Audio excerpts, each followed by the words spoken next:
নমস্কার বন্ধুরা, ঘরে থাকা উপকরণ দিয়েই বানিয়ে ফেলুন দুর্দান্ত স্বাদের নিরামিষ আলু পনিরের তরকারি। এই তরকারিটা ভাত রুটির সঙ্গে দুর্দান্ত লাগে খেতে। নিরামিষ দিনে বানিয়ে নিলে কোনো কথাই হবে না, এটা দিয়েই সবাই খাবে। তো চলুন দেখে নিয়ে যাক কী করে বানিয়েছি। প্রথমেই এখানে 3টে আলু এইভাবে ডুমু ডুমু করে কেটে নিয়েছি, তারপরে খুব ভালো করে ধুয়ে নিতে হবে।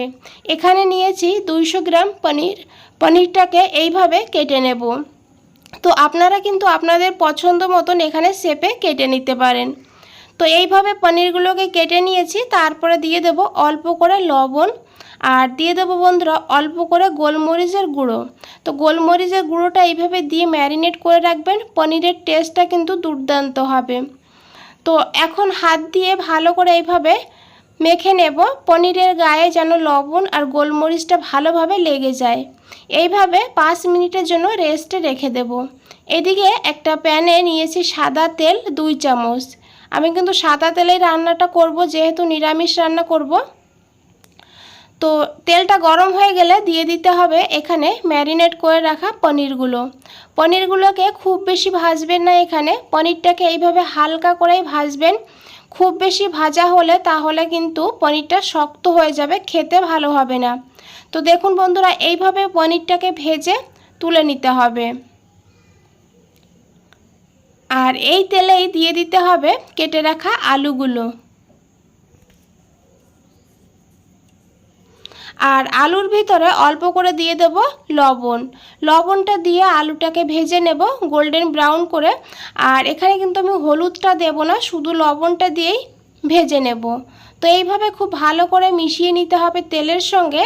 আর এখন ঢাকা দিয়ে আলুটাকে ভাজতে হবে, মাঝে মধ্যে ঢাকনাটা খুলে একটু নাড়াচাড়া করতে হবে। আর এদিকে একটা মশলা বানিয়ে নেব, তার জন্য একটা জার নিয়েছি।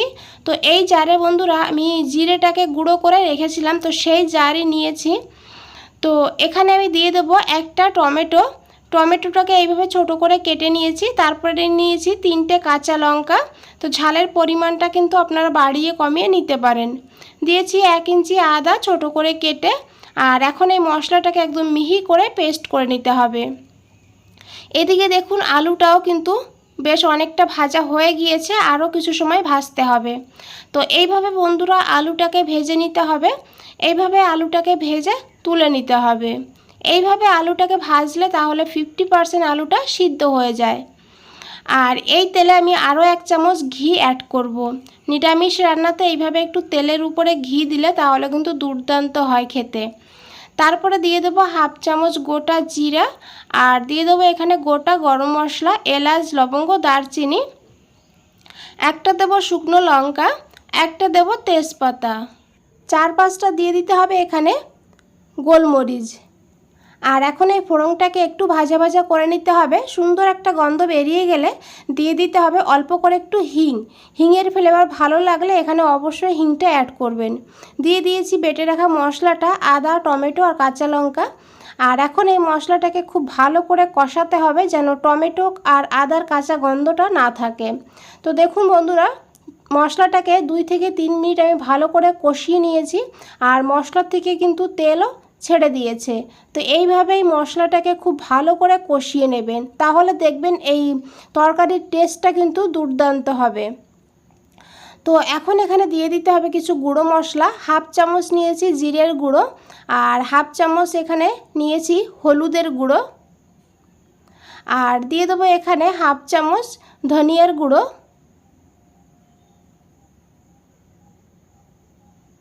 1/2 চামচ এখানে নিয়েছি কাশ্মীরি লঙ্কার গুঁড়ো, এটা কালার ভালো হবে, ঝাল হবে না। আর তারপরে নিয়েছি এখানে ঝাল লঙ্কার গুঁড়ো অল্প করে, কারণ আমি এখানে কাঁচা লঙ্কা দিয়েছি, তাই আমি ঝাল লঙ্কার গুঁড়োটা কিন্তু কমই দিয়েছি। তো আমি আগেও বলেছি ঝালের পরিমাণটা আপনারা আপনাদের হিসাব মতন নিয়ে নেবেন। এখন খুব ভালো করে মশলাটাকে এই মশলার সঙ্গে কষিয়ে নিতে হবে লো ফ্লেমে। তারপরে অল্প করে জল অ্যাড করতে হবে, না হলে গুঁড়ো মশলাটা পুড়ে গেলে খেতে কিন্তু ভালো হবে না। আর এখন এই মশলাটাকে খুব ভালো করে কষিয়ে নিতে হবে যত সময় না মশলার থেকে তেল ছাড়ছে। মশলাটাকে এখানে ঢাকা দিয়ে কষিয়ে নেব। আর এদিকে একটা জার নিয়েছি, জারে নেব 2 চামচ সাদা তিল। আর দিয়ে দেবো হাফ চামচ পোস্ত। সাদা তিল যদি না থাকে তাহলে পোস্তর পরিমাণটা বাড়িয়ে দেবেন। আর নিয়েছি এখানে 2 চামচ চারমগজ। আর এখন দিয়ে দিতে হবে অল্প করে জল। জলটা দিয়ে এখন মিহি করে এর একটা পেস্ট বানিয়ে নিতে হবে। আর এদিকে দেখুন মশলাটাও কিন্তু বেশ ভালোভাবে কষানো হয়ে গিয়েছে, আর মশলার থেকে কিন্তু পুরোপুরি তেল ছেড়ে দিয়েছে। তো এইভাবে এই মশলাটাকে কষিয়ে নেবেন। আর এখন এখানে দিয়ে দিতে হবে বেটে রাখা মশলাটা, যে মশলাটা আমরা এখানে পেস্ট করে রেখেছি, চারমগজ পোস্ত সাদা তিল দিয়ে সেই মশলাটা দিয়ে দিয়েছি। আর জারটা ধুয়ে অল্প করে জলও অ্যাড করে দিয়েছি। আর এখন এই মশলাটাকে আরও 2 থেকে 3 মিনিট খুব ভালো করে কষাতে হবে। তিল আর চারমগজ পোস্তর কাঁচা গন্ধটা যেন একদম না থাকে, তার জন্য খুব ভালো করে মশলাটাকে কষিয়ে নিতে হবে। আর এখন এখানে দিয়ে দেবো পরিমাণ মতন লবণ। আর এখানে বন্ধুরা একটু চিনিও অ্যাড করে দেবেন, কারণ আমার চিনিটা আমি দিয়েছি সেটা কিন্তু দেখা যায়নি।